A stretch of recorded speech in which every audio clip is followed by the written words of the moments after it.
Labour commissioner સાહેબશ્રીએ કીધું હતું કે પગારના થવાના 2 દિવસ પહેલાં જે સેલેરી સ્લીપ હોય બધા ડ્રાઈવરોને મળી જાય. અને અમારા ઘણા બધા ડ્રાઈવરો એવા છે જે 1 વર્ષની ઉપર થઈ ગઈ છે કે અહીંયા નોકરી કરી છે, એમને નિમણૂક પત્ર હજુ બી આપ્યા નથી. તેમને જેટલું બને એટલું જલ્દી નિમણૂક પત્ર.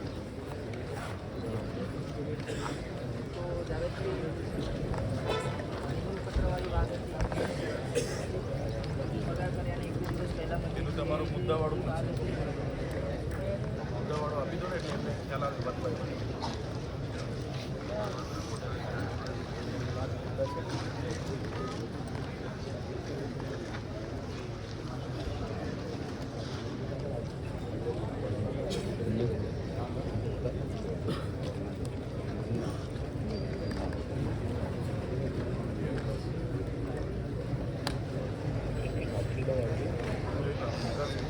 કંપનીના એમ્પ્લોય તરફથી આ 5 મુદ્દા છે, 1 બાય 1 જોઈ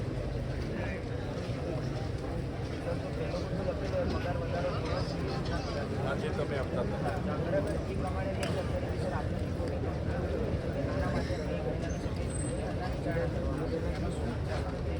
તમે લખીને આપશો, તમારે આપશો.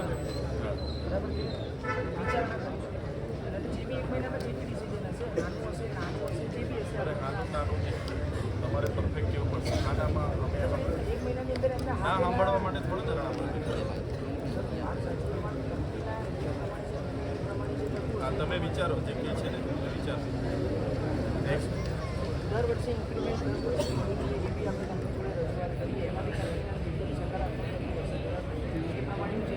આપણે ઇન્ક્રીમેન્ટનું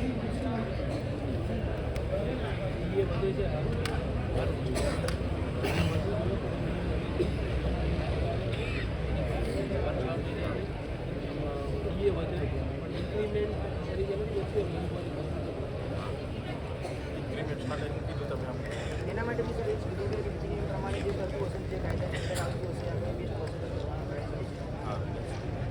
જાહેર રજાના દિવસે તથા તહેવારોના દિવસોમાં યોગ્ય ઇન્સેન્ટિવ મળે તે સર ઉપરવાળું ઇન્સેન્ટિવનો ઇસ્યુ આવ્યો હતો એની અંદર બી આપણે એ રીતે એ બંનેનો જોઈન્ટલી જે બી એનું ડિસિઝન સકારાત્મક થતું હશે આપણે એ રીતના ડિસિઝન આપવા માટે કંપનીમાં રજૂઆત કરી દઈશું. તમામ ડ્રાઈવરોને JBMમાં કામ કરતા બીજા કર્મચારીઓ જે સુવિધા ઉપલબ્ધ છે તે ડ્રાઈવરોને પણ મળે. તો સર મને બી જે યુનિફોર્મનું બધું મળતું હોય એ આપણે ડ્રાઈવરોને એના આપતા જ હોઈએ છીએ, બરાબર. એમને જેટલી બી હમણાં સુવિધાઓ મળતી હોય એ સુવિધાઓ આપણે એને આપતા જ હોઈએ. અમુક સુવિધાઓ એવું હોય કે અમુક પોઝિશન પ્રમાણે અમુક એના પદ પ્રમાણે પછી જ એને મળતી હોય, એટલે એ પ્રમાણે જે બી ડ્રાઈવરોની અમારા કંપનીની અંદરની પોલિસી પ્રમાણેની સુવિધા છે આપણે ડ્રાઈવરોને પહેલા દિવસથી જ પ્રોવાઈડ કરીએ છીએ. તમામ ડ્રાઈવરોને નિમણૂક પત્ર આપવામાં આવે તો નિમણૂક પત્ર જે અત્યારે નથી આપ્યું એનું જો કહેતા હોય તો આપણે આજના દિવસે બી આપી દઈએ. આ એટલો બધો મોટો પ્રશ્ન છે નહીં, બરાબર. મારે પ્રિન્ટ કરીને એમને સહીઓ નહીં જ લેવાની છે. અને જો દિવસો કહેતા હોય કે ભાઈ આ દિવસે અમારે જોઈએ તે દિવસે આપણે આપી દઈશું. એટલે નિમણૂક પત્ર તો અત્યારે બી મારી જોડે રેડી છે, ખાલી એની ઝેરોક્સ કરીને એને આપવાના આપી દો તો બોલ આપી દો. નિમણૂક પત્ર આજે મંગાવેલું કહી દો પહેલાં સુપરવાઇઝર. લેબર ઓફિસર સાહેબ શ્રી આદેશ પ્રમાણે પગાર ચૂકવવાના 2 દિવસ તો મિનિમમ વેજીસમાં આવી ગયું. બસ તો સર પગાર વધારવા માટે તમે લખિતમાં આપો છો. સર હું લિખિતમાં આપી ના એટલે અમારી કમિટી બેનશે, બોર્ડ ઓફ ડિરેક્ટર બનશે, ચર્ચા કરી મહિનામાં અમે પગાર વધારો ધારાધોરણ મુજબ કરી આપીશું. એવું લખિતમાં આપશો ને તમે? સર ધારાધોરણ મુજબ અત્યારે જે ચાલી રહ્યું છે એનાથી બી વધારે આપણે આપી જ રહ્યા છીએ. ના ના એવું નથી કહેતો. આ જે જૂનો પગાર ખરો ને એના દ્વારા સર હું એ જ કહું છું આ તમારી પગાર છે હા.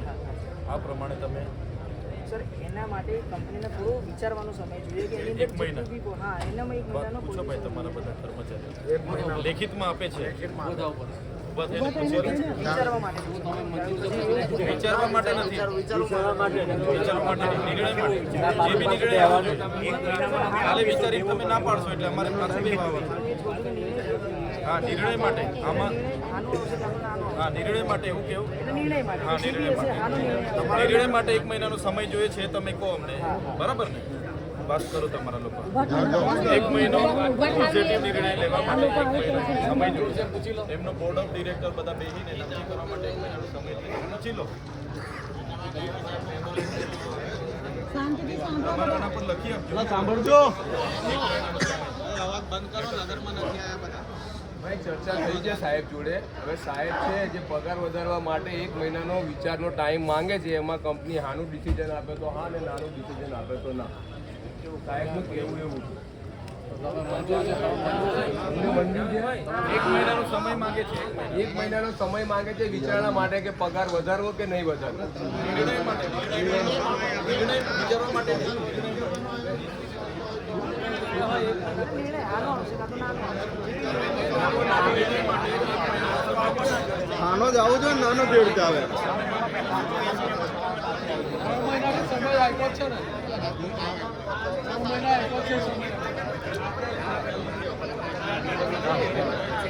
એટલે કંપની નિર્ણય લેશે પણ 1 મહિનો રાખશે કે તમને પગાર વધારો આપો કે નહીં આપો.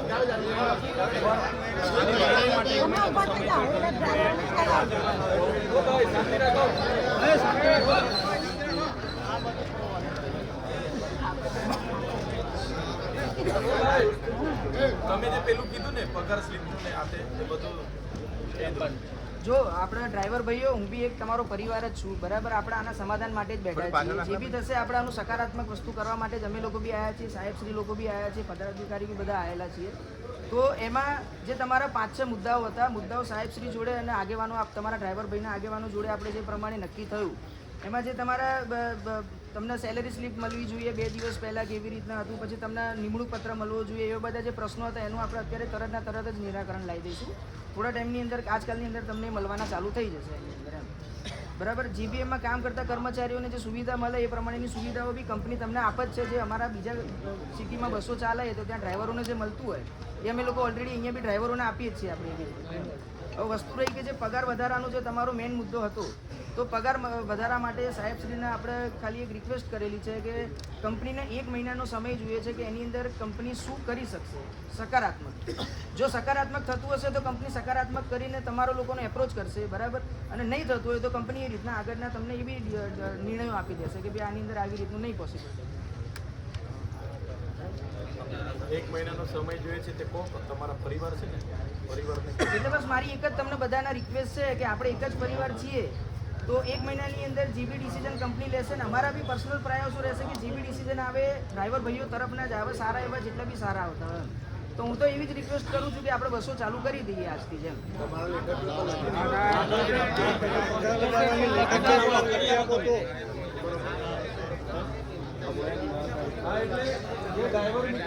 આ બાજુ ધ્યાનથી સાંભળો, બીજા બોલવાનું ત્યાં સુધી થોભો.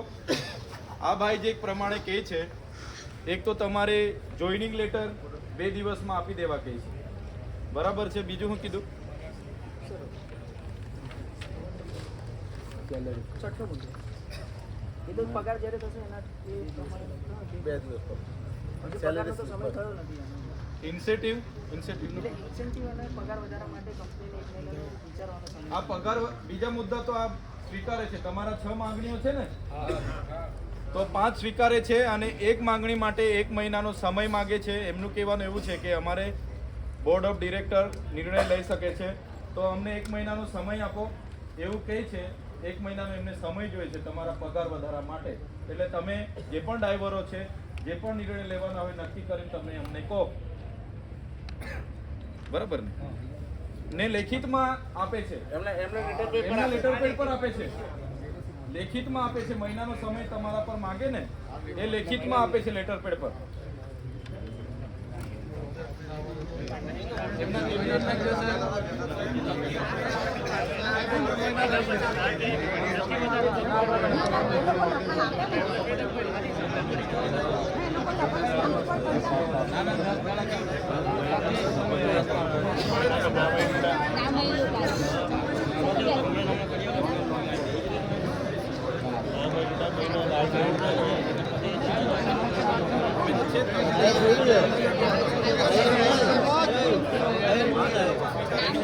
એક માટે મહિનો સમય માંગે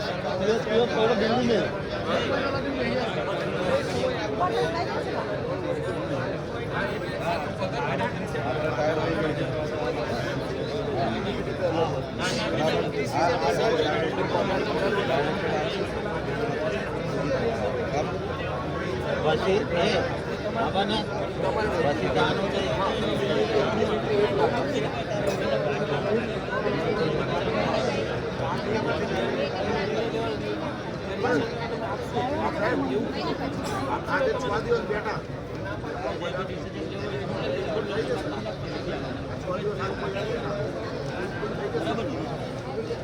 આ લોકો કાલેથી હવે રેગ્યુલર ચાલુ થઈ જવાના છે. પગારની મળી જશે.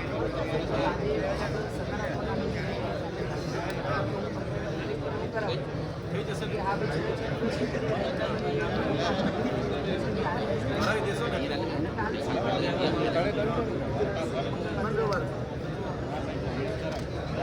કાયદા 6 દિવસમાં તમે ઇન્વોલ્વ કરી ને કાલે રજા છે, પરમ દિવસથી રેગ્યુલર થઈ જવાનું. પૂછી લો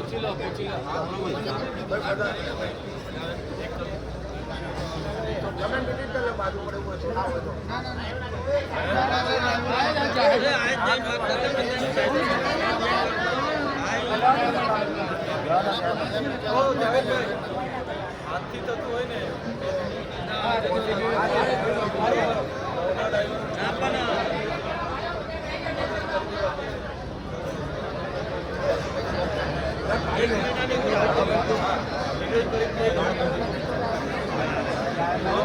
જાવેદભાઈ